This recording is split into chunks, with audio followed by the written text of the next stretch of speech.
Hello বন্ধুরা, আজকে আমরা এক্সপ্লেন করব জাস্ট এ গবলিন চ্যাপ্টার 5। তো চলুন শুরু করা যাক। দৃশ্যের শুরুতে নোগ বলছে, এইবার আগের থেকে ভালো লাগতেছে। নোগ আর গবলি তারা দুইজন এক পাহাড়ের গর্তের ভিতরে আসছে।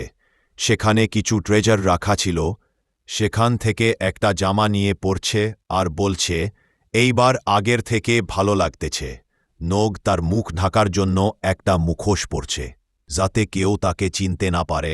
আমার মনে হয় নোগ মানুষের শহরে যাচ্ছে, সেজন্য নিজের পরিচয় লুকাচ্ছে। আশেপাশে অনেক গুপ্তধন ছিল। এগুলো মনে হয় নোগ আর গবলি অ্যাডভেঞ্চারদের কাছ থেকে নিয়ে এখানে জমা করেছে। গবলি নিজের জন্য কিছু জামা নিয়ে পড়ছে।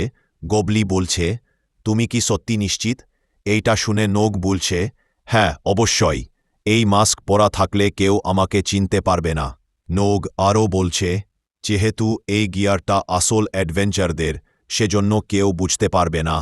গবলি বলছে, আমরা তো এরকম জিনিসপত্র সংগ্রহ করতে ভালোবাসি, তাই না? নোগ বলছে, এই সাজটাই হলে আমাদের সেরা সাজ। তো চলো আরও কিছু ট্রাই করা যাক। এরপর গবলি আর নোগ একটা জাদুকরি পোশাক পরছে। এক জামার ভিতরেই নোগ আর গবলি ঢুকে আছে। গবলি নোগের মাথার উপরে আছে। এই সাজ দেখে গবলি বলে, এটা একদম ফালতু। আরও বলছে, তুমি যেই আর্মার পরেছ সেটা ব্যবহার করার জন্য পাওয়ার বা পয়েন্ট নেই। তারপর নোগ সিস্টেমের গালি দিয়ে বলে, চুপ করো। নোগ আর গবলির সাজসজ্জা কমপ্লিট করার পর গবলি বলছে, ঠিক আছে, এখন শুধু একটা অস্ত্র দরকার। একজন অ্যাডভেঞ্চার হতে হলে তাকে ফাইটার হতে হবে। নোগ বলে, হ্যাঁ তুমি ঠিক বলেছ। এরপরে গবলি সেখান থেকে দুই জারা হাতে পড়ার জন্য আর্মার নিয়ে নেয়, অস্ত্র হিসেবে ব্যবহার করার জন্য।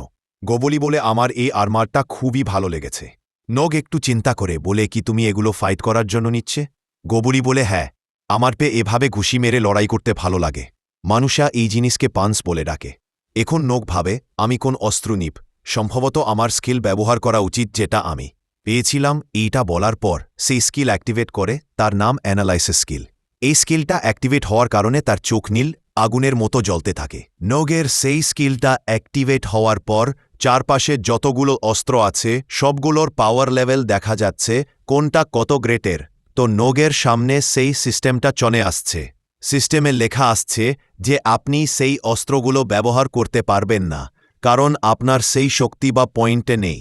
এই লেখা দেখে নোগের মন ভেঙে যায়। আমি যদি অন্য কিছু ব্যবহার করতে না পারি, তাহলে ড্রেগার হয়তোবা ব্যবহার করতে পারব না।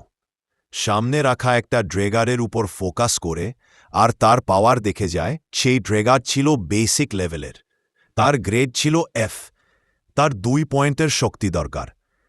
ড্রেগারে কোনো স্পেশাল এফেক্ট নেই। সে ছোট্ট ড্রেগারটা হাতে নিয়ে বলে, আমার সবসময় একটা স্বপ্ন ছিল একটা বড় অস্ত্র হাতে নেওয়ার।